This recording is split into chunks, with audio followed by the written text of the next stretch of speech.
Negara produsen kendalikan dunia perdagangan lalu kendalikan dunia keuangan. Itu persepsi old mind. Pasar modal dan pasar uang lah sebenarnya pengendali dunia keuangan. Dan ini persepsi new mind. Neraca perdagangan positif dianggap baik dan solusi bernegara oleh old mind. Faktanya selama menjabat malah impornya membesar. Lalu selalu negatif dagang dengan kakak tertua Tiongkok. Jujur, entah bagaimana kok sekarang kakak tertuanya negara komunis ya. Dan diterima luas lagi pemahaman bahwa tidak apa-apa bekerja sama dengan negara komunis. Yo wes, kita lanjut. Toh jabatan old mind ada batasnya. Kembali ke kalimat awal, negara produsen akan kendalikan dunia perdagangan dan dunia keuangan. Itu strategi Tiongkok. Di mana negara defisit alias yang Tiongkoknya surplus, pasti negara yang kalah tersebut akan dipaksa pakai yuan. Catat ya, ketika sebuah negara pakai mata uang negara lain untuk transaksi, artinya negara tersebut kalah ekonominya. Kita lihat strategi serangan ekonomi dari ilmu ekonomi. Money 1.0 adalah uang hanya sebagai alat bayar pelancar transaksi. Kemudian uang menjadi alat modal yang disebut money 2.0.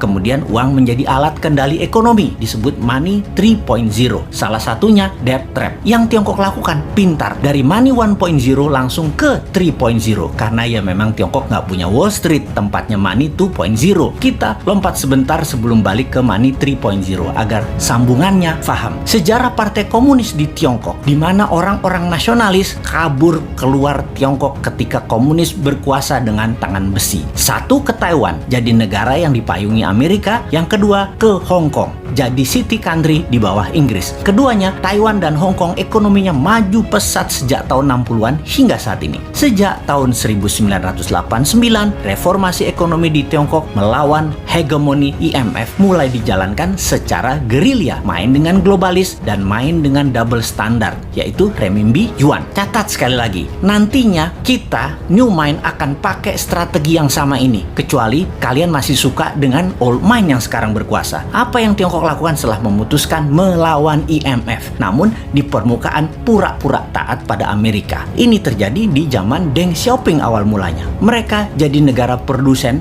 buruh murah. Maklun mengerjakan sebagai tukang jahit apa saja yang disuruh globalis. Lalu perlahan menggeser dari maklun tukang jahit menjadi negara produsen. Maklun ini adalah strategi agar terjadi pembiasaan. Ketika awal menjadi negara produsen, Tiongkok mengizinkan pemalsuan atau kopi atau tiru merek-merek ternama dunia untuk beredar di dalam negerinya. Semakin mahir, maka mulai negara membiayai sektor hulu produsen, pabrik-pabrik dengan uang renminbi yang uang tersebut tidak boleh beredar di luar negeri, hanya boleh beredar di Tiongkok. Inilah awal tahun 90-an mereka lakukan ini semua secara masif, secara gila-gilaan. Apa saja dibangun. Dan setelah menjadi pengendali produksi, mulai ekspansi di tahun 2013 dengan strategi BRI, yaitu Belt Road Initiative. Perlu banyak negara yang harus dikendalikan oleh Tiongkok. Perlu banyak negara yang penduduknya lapar dan pemimpinnya lemah agar mudah dikendalikan agar membeli barang-barang Tiongkok dan menggunakan mata uang Tiongkok. Awalnya dengan memberi pinjaman. Namun bukan uang tetapi barang, seperti jalanan dibangunin. Pokoknya jadi barang. Jembatan dibangun jadi barang, pelabuhan, bandara, jaringan kereta api yang semuanya punya kesamaan, yaitu pelancar jalur angkutan barang guna menciptakan ketergantungan terhadap produk Tiongkok dan kelancaran distribusi barang. Kemudian kendali atas pasar yang kebetulan semua bergeser ke digital. Jadi strateginya adalah beli dan ambil semua jaringan marketplace milik pengusaha lokal sebuah negara agar isi produknya adalah barang-barang buatan Tiongkok. Begitu sudah tercapai ketiganya, maka tahap keempat, mata uang Tiongkok dipakai sebagai alat transaksi. Pertama, sebatas transaksi dua negara. Nanti tahap kelima sampai ke pasar-pasar tradisional bisa pakai yuan. Ingat, ketika keluar negeri, yuan yang disebut. Itu membedakan asal uang itu. Walau kalau ditanya di Tiongkok, bagi mereka sama itu yuan atau renminbi. Namun kita pahamlah, kita kan ngerti bernegara, ngerti bagaimana Tiongkok bermain, dan ngerti cara memainkannya. Sayang aja masih sedikit yang percaya dan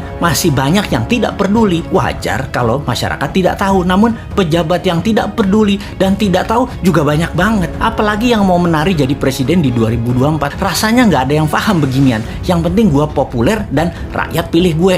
Lihat aja daftar 10 orang yang katanya calon presiden di lembaga survei. Kita review satu persatu. Paham nggak bernegara ala Tiongkok dan Amerika? Rasanya Kagak ya, New Mind beda. Kita paham dan strateginya bukan ikuti keduanya, namun punya strategi sendiri untuk main 3 kaki awalnya dan menyalip di tikungan di tahun 2030 menjadi 3 besar dunia dan di 2045 menjadi negara superpower. Kalau hanya naik 7% setahun dan faktanya 5% pertumbuhan ekonominya, mimpi jadikan Indonesia negara superpower. Buktinya sekarang aja pakai yuan dagangnya, harusnya pakai rupiah. Bos, itu artinya kalian old mind geblek bernegaranya.